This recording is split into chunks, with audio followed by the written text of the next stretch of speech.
So my name is Josh Jones. I'm a music video director and cinematographer, and this is Rap, We're Getting the Game. So I'm originally from Columbus, Ohio, like a tiny little farm town out there, like population 400, tiny little town.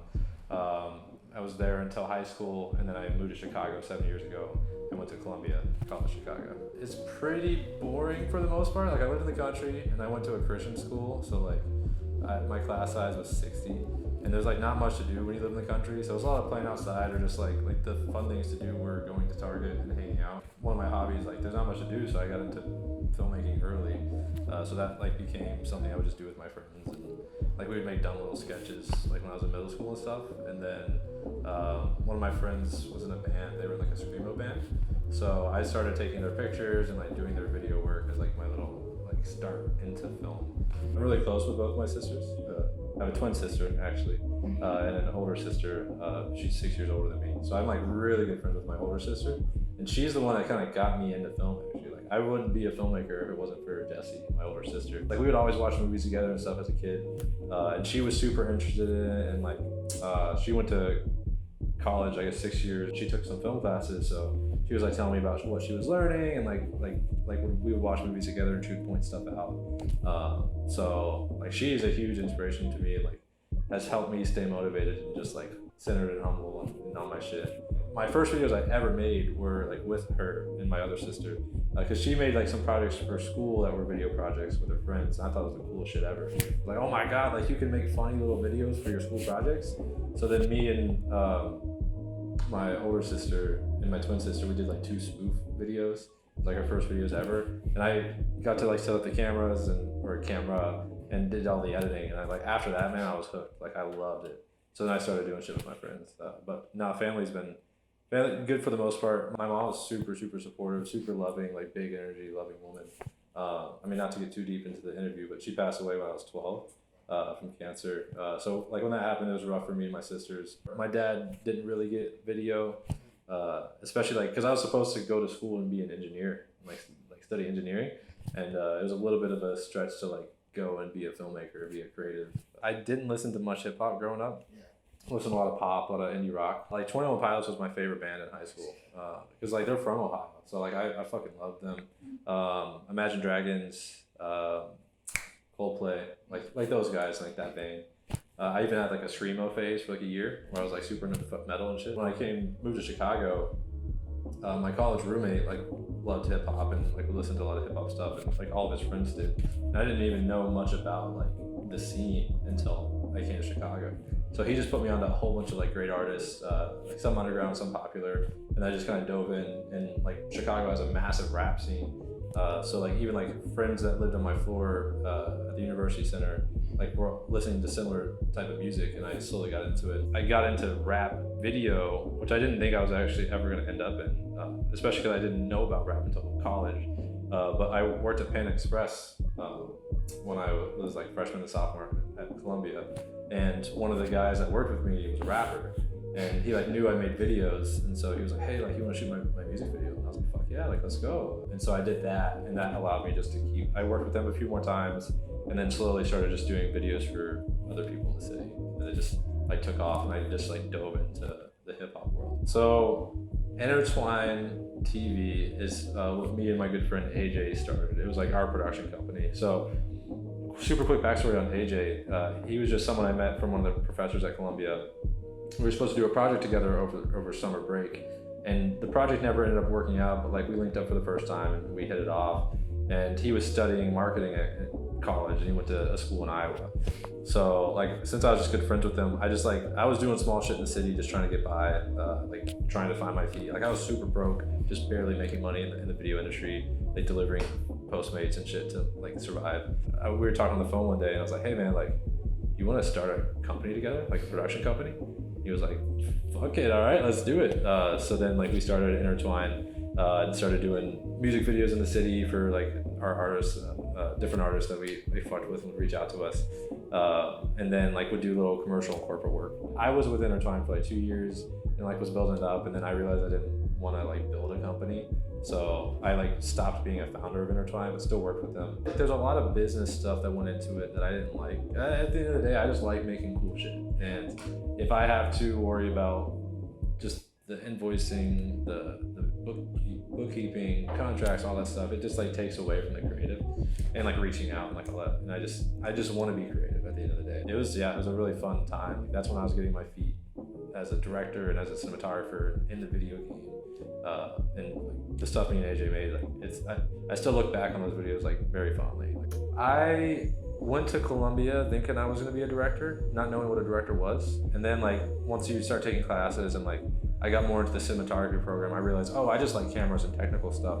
And like I had to direct my early music videos because it was just me, like nobody else. So I like had to direct, but I didn't want to. So AJ came in the picture and started directing. So I was just DPing for him. And I loved DP and edit because I came up editing and doing everything. So I got to learn how to direct through AJ because he's great at like coming up with interesting creative concepts and like talking to people, hyping people up, getting good performances out of people. So I got to like learn from him and like a few other directors in the city I got to like be on set with, but it was mostly AJ. Like so he like helps me see what a director is, and I would like throw my ideas in. It was very collaborative. Like there were some projects I didn't realize it, but I was like co-directing with him. And so he gave me the confidence to even start directing because I probably would never have been a director if I never became friends with AJ, which is fucking crazy. I got so much love for that man. I met Ren, another director friend of mine, 2 or 3 years ago, because he came out to one of me and AJ's sets and just like helped out, him and his business partner Alex. Like we just started slowly building a relationship with them, and then AJ moved in with them, and then I ended up moving in with Ren and AJ last year during COVID, and like it was just so cool to have like a group of creatives living together. Like we had a whole office space set up, and we do all of our editing and pre-production together, and like help each other out with projects. So and we just all like would push each other to grow as a collective group. So like we would have like days where we just throw up our music videos on the screen and like rip them to shreds and like give each other like constructive criticism, say what we did good, say what we did bad, and just help push each other to be better creatives in general. I think the stuff I used to do with AJ was probably the most fun I've ever had on set because it's just me, him, and like a PA or sometimes like a grip, and we're just like we're best friends. So we're just like out there just shooting, making really cool shit. Sometimes like ridiculous shit. Like we did this video called Fuckboy with Kenny Flowers, and he's a superhero that is a fuckboy, and we had this big like purple dildo on set. And, like he was just like flinging it around, sticking it to random shit. Like just like those moments are like so fun.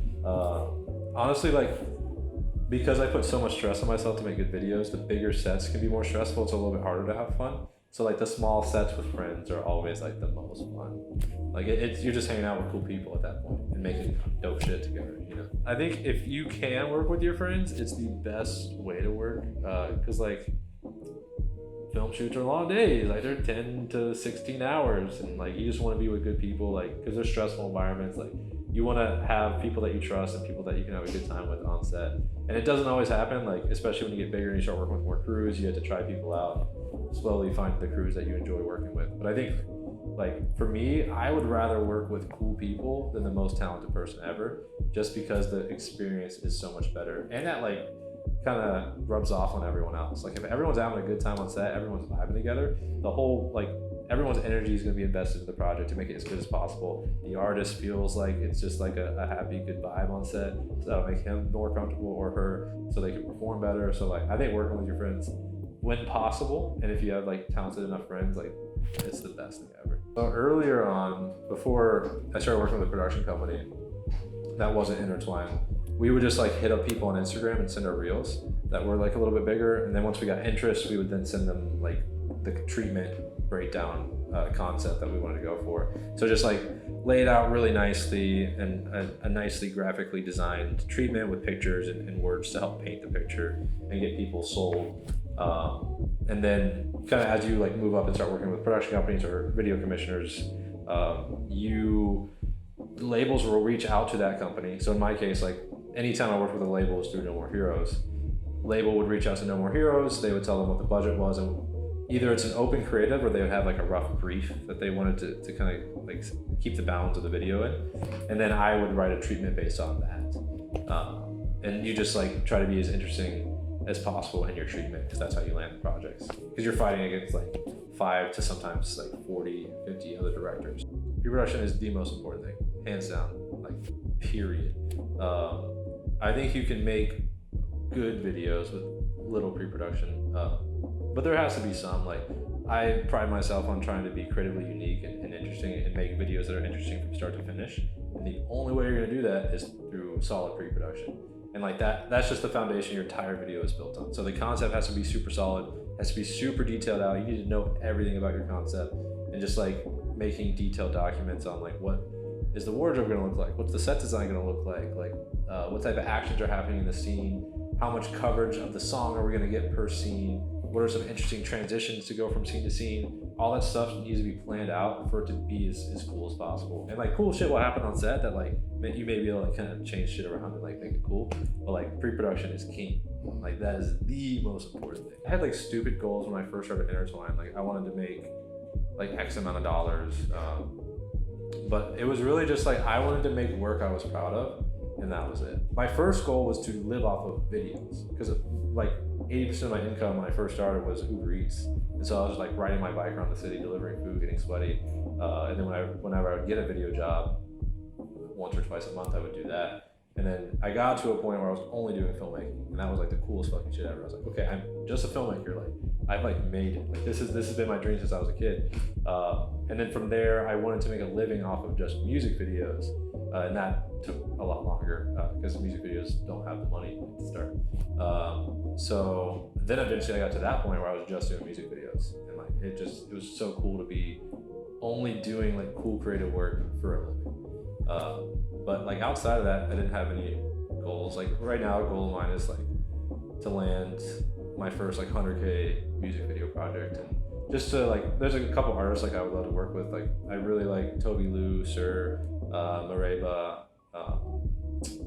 like Daniel Caesar, like those guys. Like if I could work with some of them, that would be phenomenal. Or even like in the pop sector, like Lil Nas and Doja Cat are putting out some of the like dopest videos right now. So like if I could get in that world, man, that'd be fucking sick. If anybody like is in the filmmaking world, they know how many struggles come. Like just like rappers, like specifically in the music video game, rappers not paying, people showing up late.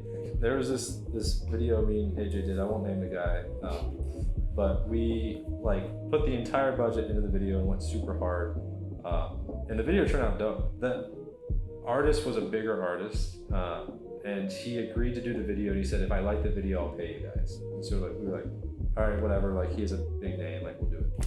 So he liked the video, and then like was saying he wasn't gonna pay us, so we like held the video back for like 3 months, and then eventually AJ just like posted it, and like we like kind of shoot him out on social media.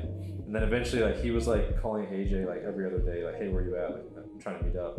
And I think like he was trying to like fuck AJ up, because like we released it without his permission and like talk shit about him on Instagram. So that was like one of the crazier struggles.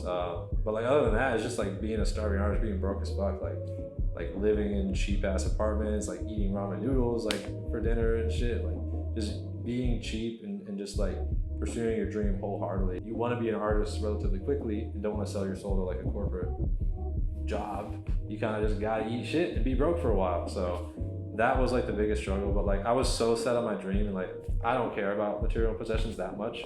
So like I didn't care. I was like, I'm doing videos like for most of my work now, and I don't care if I'm broke. So like those were some struggles. And then as I got into like bigger videos, you had to learn how to just work really fucking fast. From the concept being approved to shoot date is anywhere from 24 hours to a week.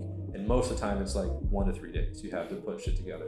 So that was like a really hard struggle to get over. And luckily I worked for No More Heroes and Laka, who had been doing this shit for so long. And so he like showed me like, hey, this is how we're gonna make it happen. Like this is how you put shit together really quickly and make it good. So like I owe so much to Laka. He taught me so much, man. I learned so much. I first like started talking to Laka when COVID hit. Because like COVID hit and I didn't work for like a month, and I was just like bumming it in my apartment, just like eating junk food and playing video games. And then him and his business partner Brandon hit me up, and they said that they had a project in Atlanta that they would love to work with me on. I was like, oh shit, cool. Like, and then I hopped on the phone with Brandon, and I thought they wanted me to DP, because I was mostly a DP at that time. I'd done like 3 serious projects as a director, and like nothing was like a substantial budget. All my bigger stuff was as a DP. So I was just talking to them and like, yeah, like we'd love to work with you. I was like, cool, like who's the director? And they're like, oh, like we want you to direct. I was like, oh shit, okay. Do you know how they found you? Just through Instagram, man. Nice. They'd seen just a couple of my videos that they thought were cool, and they just reached out via DM, and then I hopped on the phone with them. So I had to write a treatment, and I was nervous, and I just like went super hard and like gave it my all, and I had literally 24 hours to write the treatment, which is I thought was crazy because I asked for a week, and they're like, oh well, we have to have it by like tomorrow. I was like, fuck, okay. And I like didn't know that's how the industry works, and that is how it works. You have to be so quick with treatments, but I just like sat down and came up with the coolest ideas I possibly could, and then turned it in. And the label chose my treatment over like the other directors they had writing, so I thought that's just how it worked too. I was like, man, like this is easy. You just write a treatment, you land a job. For reference, like you gotta write like, I'd say you land 1 every 10 treatments, if that. So I got spoiled really early, but I just got to do that experience, and we shot this video called $500,000 with 2K Baby and Wife and Lucci, and it was like a big budget. I was terrified. It was like probably like 6 to 7 times bigger than anything I'd ever worked with. So I just like, I did a lot of pre-production. I tried to make it as good as possible, but I was green as fuck. Like I was really nervous on set. I was really bad at talking to the artist. But the video came out good, and I worked really hard, and like I vibed with Locke and Brandon. And so like they just started bringing me on other projects, and I just kept working with them and pitching, and I would just give my all to every single project, try to make it as good as possible, try to make as good of an impression as possible with the artists we were working with. And like it snowballed pretty quick because I did like 5 videos with them, and then we did like our first project with Pooh Shiesty, which is like the Neighbors video, which is still like my biggest video to date as far as view goes. And like I just got to be creative and outside the box, and I was even nervous pitching that video because it was like kind of weird. Like for those who haven't seen it, it's like Pooh Shiesty and Big 30, like 2 gangbangers, like live in this like suburbs, and like this nice white family moves in, and the white family's the ops, and like they like are trying to fuck with Pooh Shiesty and them, but they love the idea because I thought it was just funny, and I like talked to Locke. I was like, hey, I don't know if this is like gonna fly. He was like, no, this is great, like please turn it in. And then like we did that, and the label really loved it. Pooh Shiesty loved it, so we worked with them a good bit more, and like that started like our whole career, like me and No More Heroes, like working with bigger artists. I got nothing but like love for those guys, man. And they gave me my career. Like I'm very grateful for everything they taught me, how the industry works, and all that. I have not worked with anyone that I like look up to. It's like favorite on-set experience was probably like Kid Leroy, because he was super cool. And he's just like a young kid that like came from nothing, is very respectful, and like goes hard in his videos. So I loved working with him. And I didn't direct this, but I got a DP a video with Gucci Mane, which was really fucking cool. And he was just like, he was like really on his shit and like good at giving performances, and he showed up early, which is unheard of. But like that was like, I was in the presence of a legend, and that was super fucking cool. Ring, you got to direct that one. So that was awesome, man. And I got to work with Nelly Chapa, which like I followed like Cole Bennett and Nelly Chapa's like video career through that, because Cole works with him all the time. So like to have that opportunity to work with him was super fucking dope. And he was awesome, man. He was super cool on set, gave really good performances, really good energy, very respectful, and it was like just cracking jokes the whole time. So like he was great to work with too. I guess goals for this year, I kind of took a step back from directing music videos for a minute. I just kind of wanted to like stack some money and just like kind of get things put together, and just kind of reset creatively. I was really creatively trained at the end of last year, so this year's been kind of just like finding my creative voice again. And I've had a really great career so far, but I just haven't gotten to work with artists that I personally listen to. So one of my goals this year, my main goal, is to start working with artists that I actually like listen to, because I love alternative R&B, alternative hip hop. So just starting to work with like some of the artists I actually listen to, or at least that genre, and like build up that way, and just like make work that feels more me. Because like I think I made really dope work that I'm proud of, but it never felt like 100% me. Not all the videos, some of them definitely did. So just like making more work that's purely me, like expresses like my vibe and my style. I think I'm really good at like doing mainstream hip hop videos, and I'll probably still do a decent bit of them, but I just don't want to only do them, because like that's not what I like listen to. I don't listen to any of that music that I shoot for, and like there's nothing against it, it's just like not my vibe, you know. So like that, all those ideas were me. Like I just like listened to the song because like Herb says big ol' hammer like I'm Thor, so I'm like, oh my fucking god, like we gotta make him be Thor for this video. And like the song's called Switch It Up, so I was like, oh my, it'd be so raw if they like switch personas, like Pooh Shiesty's Herb and Herb is Pooh Shiesty, like that would be so dope. And they rap each other's parts, so like little stuff like that. I just like I always try to do things that have never been seen and just stay interesting, because there's so many directors out there, man, and I want to make work that I would enjoy watching, and it's the unique stuff and the stuff that's never been done before, and the stuff that's really planned out. Because like I think what other directors do this, but like the style I take on is like kind of blocked out, scripted out video. So you do a scene for the first verse, and then you like almost never see that scene ever again, and just keep new scenes coming constantly to keep things interesting. So I just like try to come up with 4 to 6 interesting scenes per video, which is a lot of work. Like the pre-pro and like the script, the treatment writing process is difficult, but like it always pays off. Big life goal / career goal is at the end of this year, man, I'm gonna be moving into a van, and like a nice van, like not a little creepy like rundown van, like one of those like camper vans that's decked out that looks like a tiny home on wheels. And like for me, I love traveling, I love being in nature, I love exploring and doing adventurous shit. So this will give me an opportunity to do that and just travel around the country. It's cheap to live in a van, so I can kind of just like go do trips and live off the grid for like 2 weeks at a time and not have to worry about work. But it'll also allow me to go like live in LA for a few months and go down to Atlanta and work there for a few months, go to New York and work there for a few months, and just kind of travel all around, man. I just want to, my financial need won't be as much, so I won't have to take on as much work for money, so I can just do shit I'm really passionate about and really like build up like a nice solid portfolio of work that I'm purely passionate about, nothing that I like had to do for money, you know. And it'll allow me to take bigger risk, and because like as a lot of people get more successful, they get nicer homes and shit, nicer apartments, and like you need to like maintain that lifestyle, and like you have to make a lot of money to do so, which can make you sacrifice career stuff just to maintain your lifestyle. This, like, my lifestyle is dirt cheap. Like I can just be a pure artist, you know, and not have to worry about doing like corporate bullshit jobs and stuff like that. So I'm like super excited, man. Prioritizing mental health and just like well-being and happiness, and it's an easy way to have low standards of living and just like be happy with what you got. I probably reached the lowest point in my life last year, like at the height of my career, because I was working constantly, like it was amazing. Like I was doing big videos back to back to back, but I was like work was life, like, and I didn't have a life outside of it, and I was not sleeping well, not taking care of my health, and I just like felt like shit. So halfway through last year, I was like, nah, I need to take care of me. I wasn't able to be as creative as I wanted to, because like it's hard to be creative when you kind of feel like shit. So I just like took a step back, like got my health in check, got my mental health in check, and then you're just able to have better ideas, like honestly just from having a good mental space. And so like now, like my priority number 1 is like mental and health, and then like careers after that. And granted, I will not grow my career as fast as a result, but I'm gonna be a lot happier, man, and that's all I care about. I think it's awesome. I forget the game. Josh, thank you. Thank you. We're done. Sweet, man. Dude. Hey, let's do it, bro.